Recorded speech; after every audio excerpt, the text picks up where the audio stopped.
Hi, everyone. Sal Khan here from Khan Academy. Welcome to our daily live stream.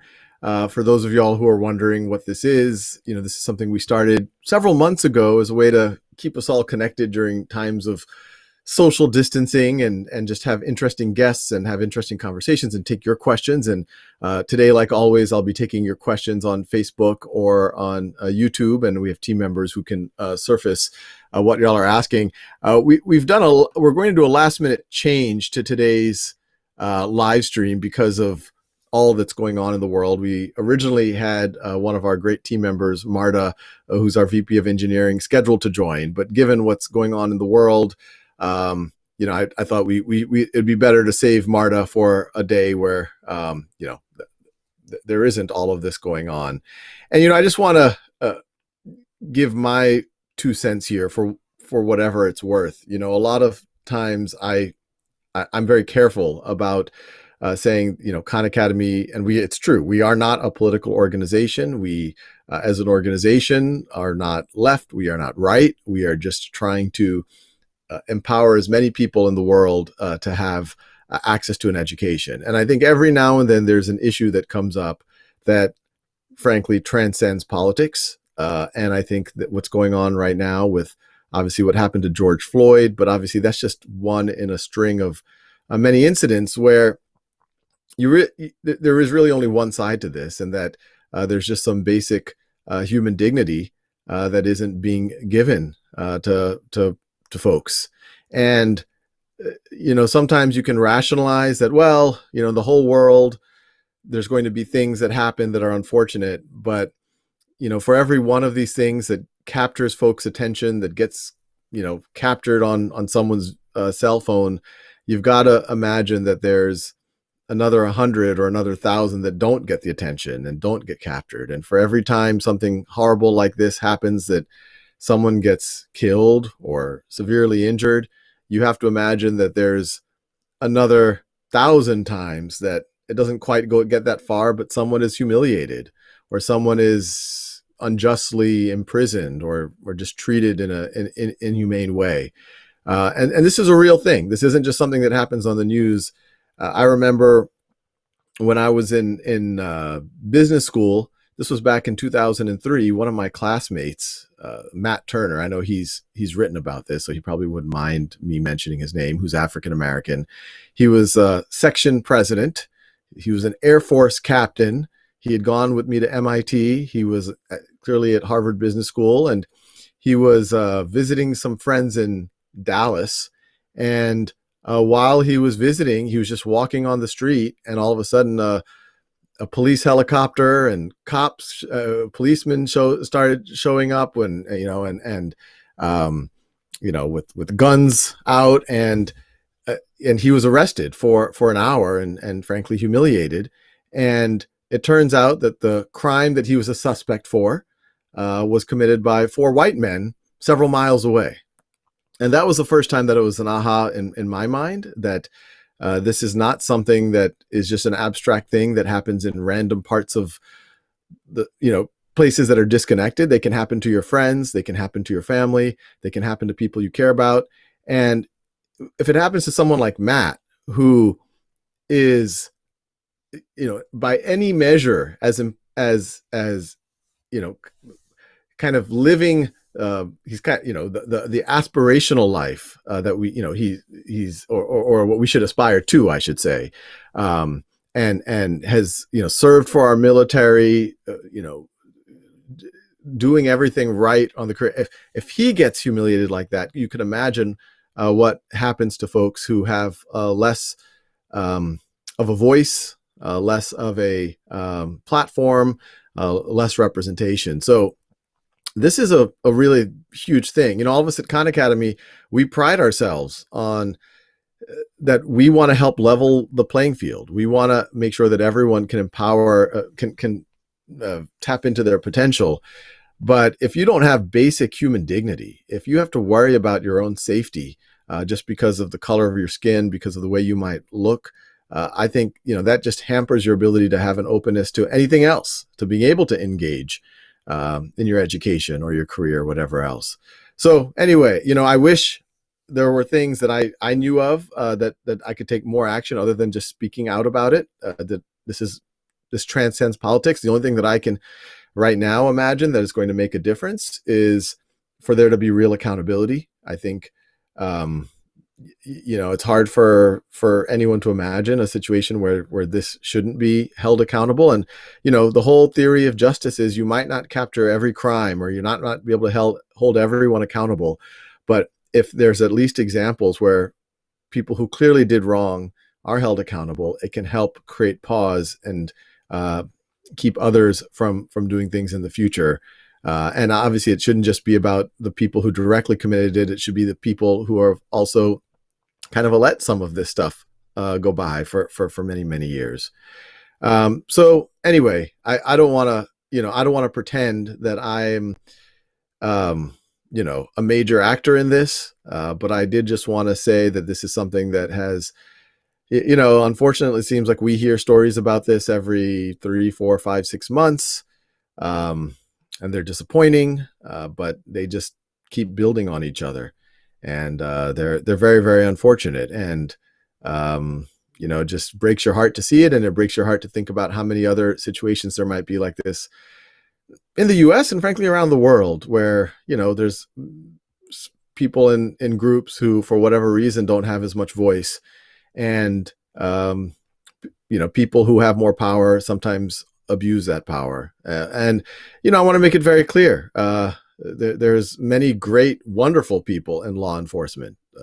I believe that the bulk of people who desire to go into law enforcement want to do it because they want to protect society. They want to uphold the values that we all believe in. But there is, I think, more than just a few bad apples, in that for sure in any field there might be people who get into for the wrong reason, but they should not be allowed to act on it, especially when they have the public's trust, especially when they are armed, especially when they can arrest folks and physically manipulate, impact folks. You have to have just a much, much higher standard of conduct and a much higher standard of what it means to hold other people accountable and not allow this type of thing to go on. So anyway, I'll get off on my soapbox. This is a bother. I'm fortunate I haven't directly experienced this in my life, but obviously folks close to me have. And when you see things like this, it really disturbs you. But anyway, I'm happy to look at questions, comments, and this is really just kind of an open-minded discussion. I'd love ideas if, folks might have. Let's see. A few folks are commenting about my haircut. Thank you. On a lighter note, part of the haircut situation is I was so excited about the SpaceX launch, which I guess was a silver lining from the weekend, that my wife wanted to give me a haircut, and I was in such a hurry, I just took the clipper from her and I did this. But anyway, thanks for that comment. I have mixed feelings about it, but that was a highlight of the weekend, to see kind of what I think is some of the best of humanity when we work together, the cool things that we could do together. And I hope that I can, on the live stream, bring some folks from SpaceX at some point, or NASA, to talk about that. But it's sad that the same society that can do incredible things like that, on the same level, we can't give basic human dignity to large chunks of our population. Let's see, there's comments.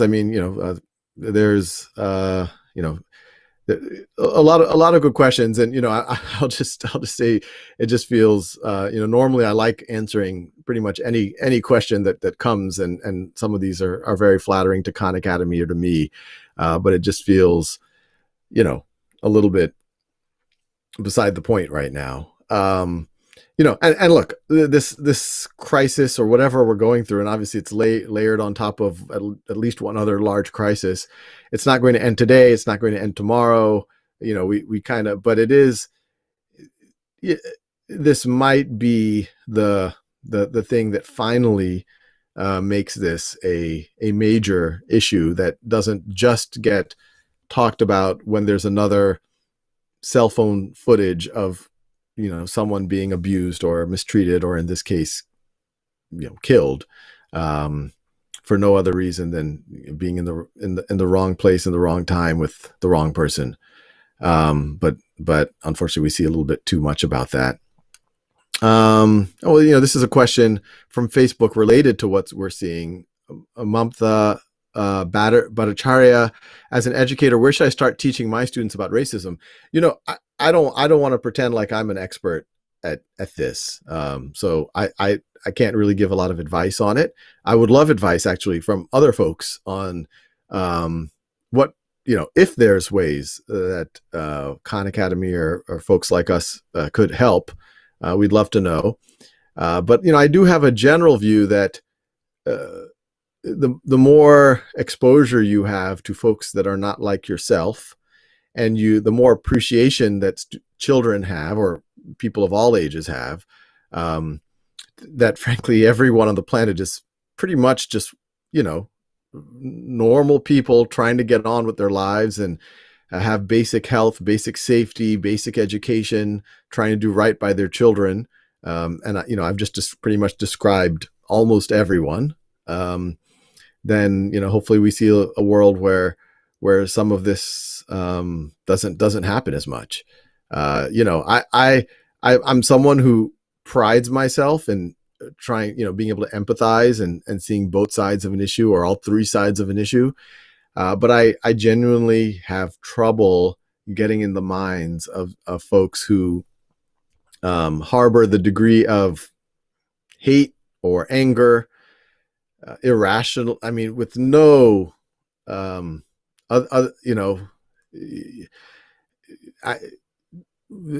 be able to do these types of things. There's no.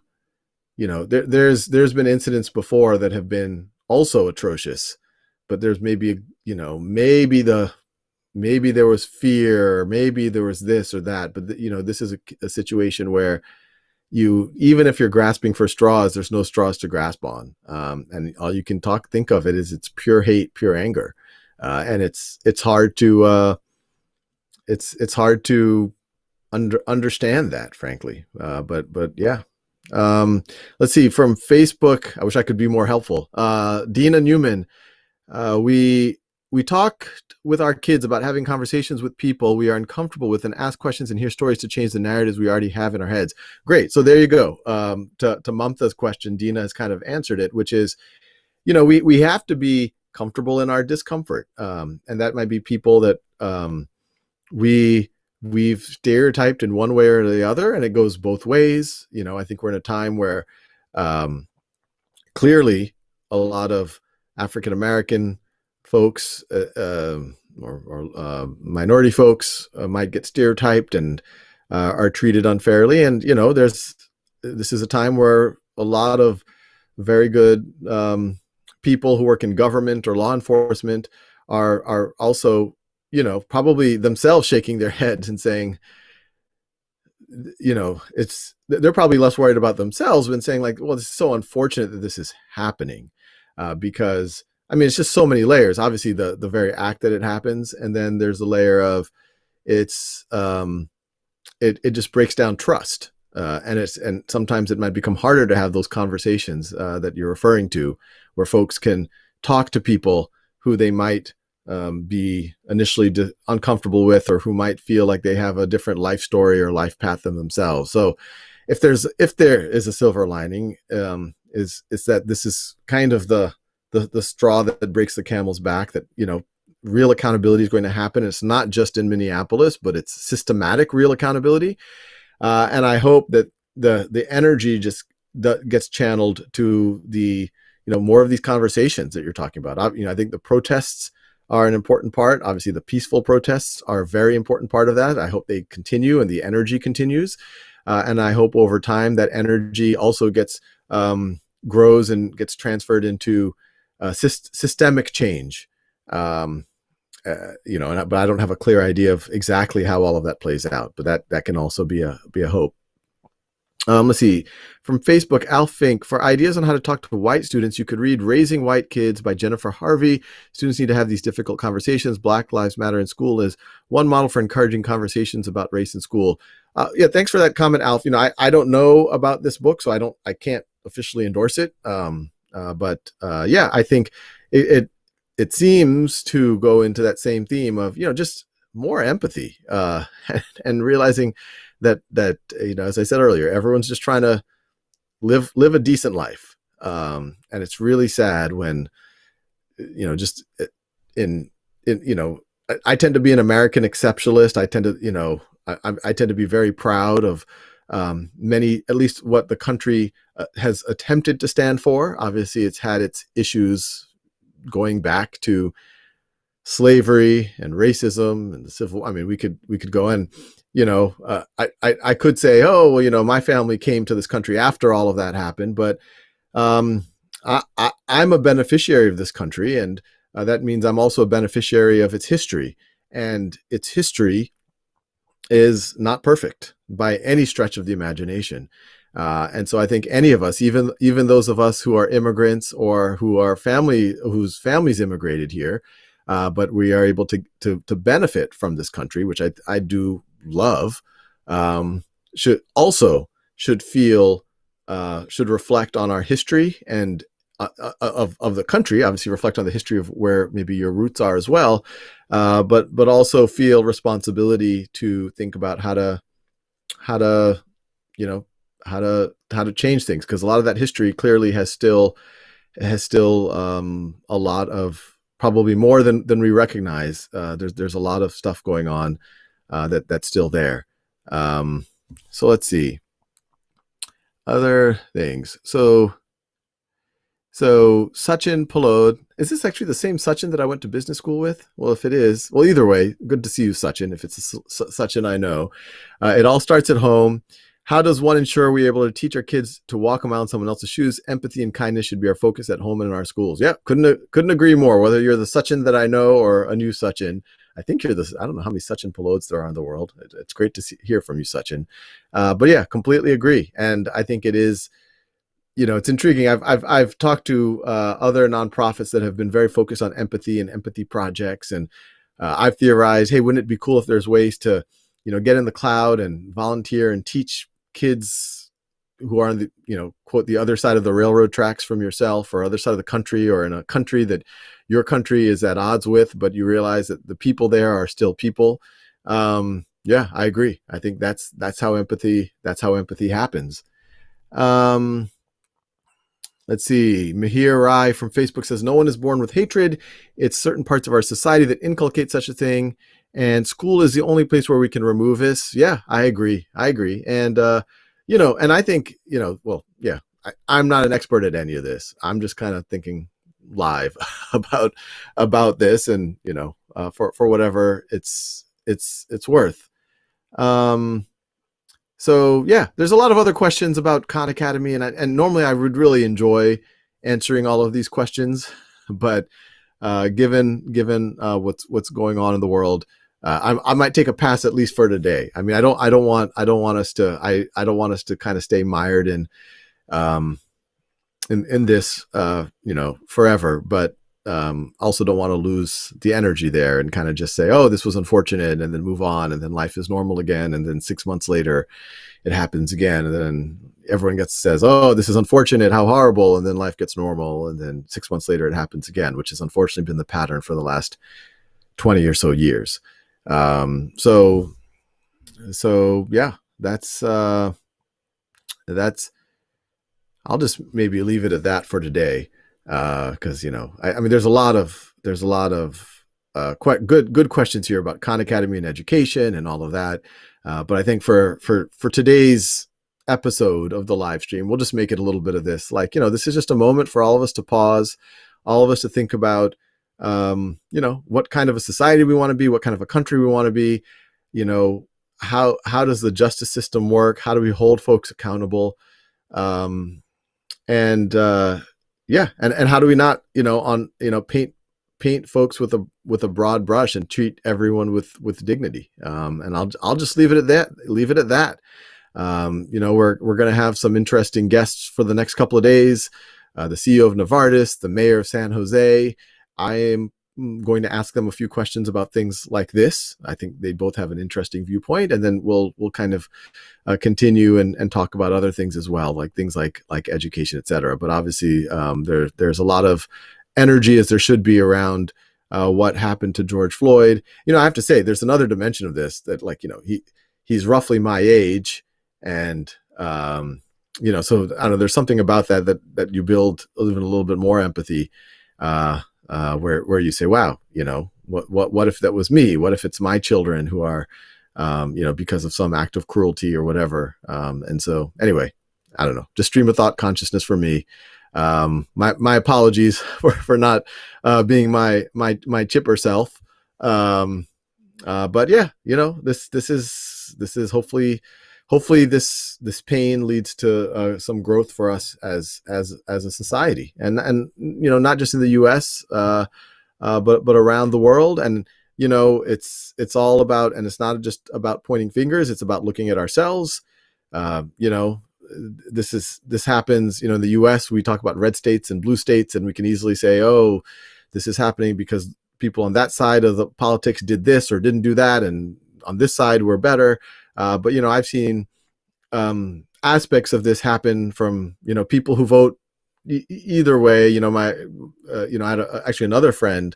I won't use her name because I don't think she's publicly talked about this, but this was actually again in business school. She was a Harvard student, and she was going into her own apartment in Harvard Square, and the police accosted her and arrested her for thinking that she was burglarizing her own apartment.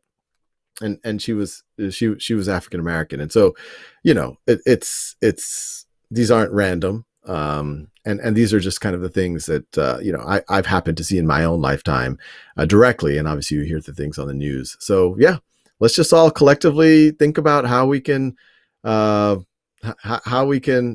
just feel upset about it and not just talk about it, but that the energy continues beyond the moment. And it leads to real change and real accountability at a systemic level. So with that, I'll let everyone go. But thanks for joining this live stream. And my apologies for Marta. We did the last minute change, and I hope to have Marta on again. I think many of y'all will enjoy talking to her, and we'll continue this conversation. And obviously, it's connected to education and empowerment, which is where Khan Academy is focused on. But thanks everyone for joining, and let's just hope, pray, meditate, whatever you like to do, that we can find that some good comes out of what obviously is a very unfortunate series of situations and circumstances. Talk to y'all later.